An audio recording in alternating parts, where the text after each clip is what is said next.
So for those of you who are new to my channel, my name is Aya and I'm a Bento mom. I make fun and creative lunchboxes for my daughter Zion. I'm also into gardening and homemaking. So if these are the things that interest you, please keep on watching. Alright guys, so we're still doing random bento creations for this week. Again, these are recreations of those that I have already done in the past and which I have also posted on my Instagram account. So for today's creation, this is something that's very timely since may parating na bagyo. So stay safe guys. So let's check and see what the ingredients are at kanong gagawin natin for today. So here are the ingredients for our creation today. We're doing a rainy day themed bento featuring the cartoon character Miffy, the rabbit. So I'll show you my old creation here. So our ingredients for today, we have of course white rice. And then for our ulam, we have corned beef. Then we also have scrambled eggs. Then for our fruits, we have grapes. Then for our dessert, we have chocolate-filled na wafers. Also have here for garnishing carrots. So, kinat ko lang yung carrots, sinlice ko siya ng circle, and then I just design it sa ilalim, parang pa-zigzag. So, I'm just gonna use this later to garnish our bento creation. And then, for this one, I use sausage. So, again, slice ko lang siya like this. And then, I used a straw to cut out this small circle na shape. And then we also have our bento tool. So we have our silicone cups and then our picks, bento picks. And then we'll be using our cling wrap and also we'll be using the purple na yum box for today. Okay? So let's start by molding the rice. Alright, so I already cut a portion of our cling wrap. So what we're gonna do is put a small amount, like 1 tablespoon lang, for the head of Miffy, the rabbit. And then just form a ball out of it. And then we'll mold rice again for the body. Just put a little portion of the rice again.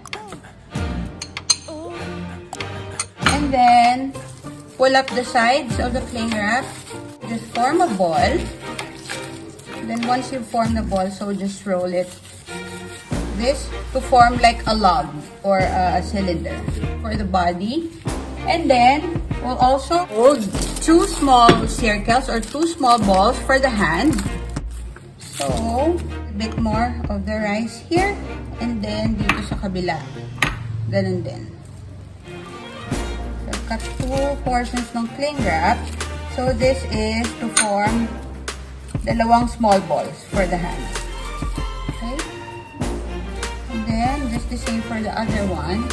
So very small lang na ball. Okay? So this is for the hand. Okay, and then for the ears naman, hold something pointed for the ears. Okay? So konti lang. So small portion ng rice. And so for the ears, parang bunny ears lang siya guys. So just a little pointed like that. Okay? Then just the same for the other one. So again, yung na-mold natin is 1 circle for the face and then yung log shape natin for the body like this. And then dalawang balls, small balls for the hand. And then just 2 na pointed tips for the ears. Before we put together our bento, I forgot, we'll cut pala yung eyes ni Miffy and then yung kanyang mouth, right? Out of nori sheet. Again, yung nori strap is, I'll just fold it like this para pag gupit ko, dalawa na agad yung magugupit niya na eyes. So, we want to cut oval shape. So, small lang na oval shape.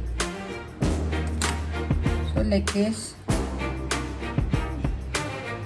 For the mouth, we just need to cut dalawang lines for the mouth. This lang siya guys, right? So, we'll put together si Miffy first. So, we'll unwrap yung cling wrap natin.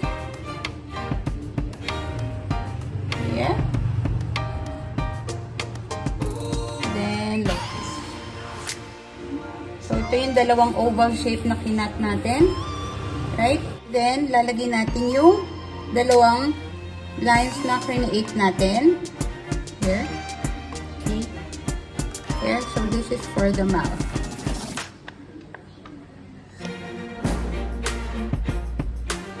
This. And then, what we want to do then is wrap yung kanyang head using this scrambled egg. Right? We'll cut a portion ng ating scrambled egg. And then, we'll wrap yung kanyang head para magmukhang raincoat.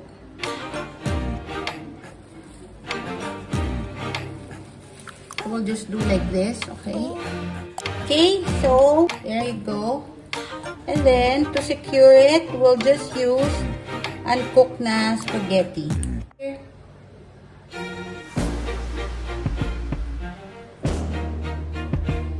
There. And then, for the body, we'll do the same. So, we'll get the log. Wrap din natin siya sa scrambled egg. Do the same.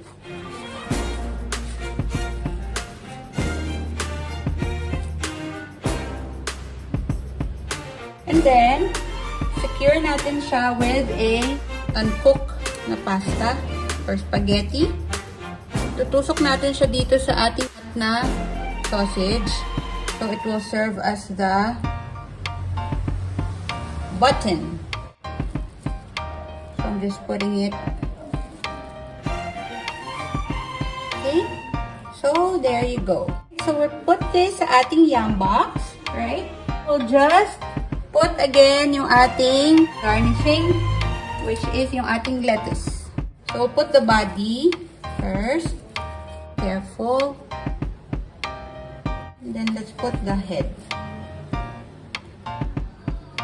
And then, we just want to put yung dalawang circles na ginawa natin or dalawang balls or the hand. Put that here. So, we can secure it with uncooked spaghetti. Uncooked spaghetti, and then just put nyo siya dun sa ball, and then just put it here sa side. There. And then sa other side. So we'll stick the uncooked pasta here, and then we'll just do the same here sa other side. For the hand, right? So for the ears, here, ilagay naman natin siya sa side. Just put that one here. Okay, and then yung isa is on the other end as well. So, right? The rest of the ingredients, lagay muna natin yung ating silicone cups here. Then here. And then for ulam, so we'll put our corned beef. And then, dito sa ating yellow, we'll put yung ating dessert. Right? And then, here, smallest compartment is yung ating grapes. So, for the natin na carrot, this one, I'm using this bento pick just to put it here so that it will look like an umbrella. So, it will look like yung kanyang umbrella. And I'm using like just candy sticks to brighten up the creation a little bit more. Okay?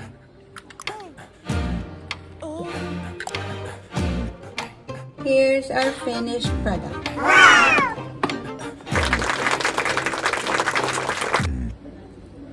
Alright guys, so that's it for today's creation. I hope you enjoyed yung ginawa natin today. And if you did, please like and share this video para mas marami pang mag-try mag-bentoing. And also, please don't forget to subscribe to my channel and hit the notification bell para palagi kayong updated if I have a new video upload. Thank you for watching guys! See you on my next vlog! Bye!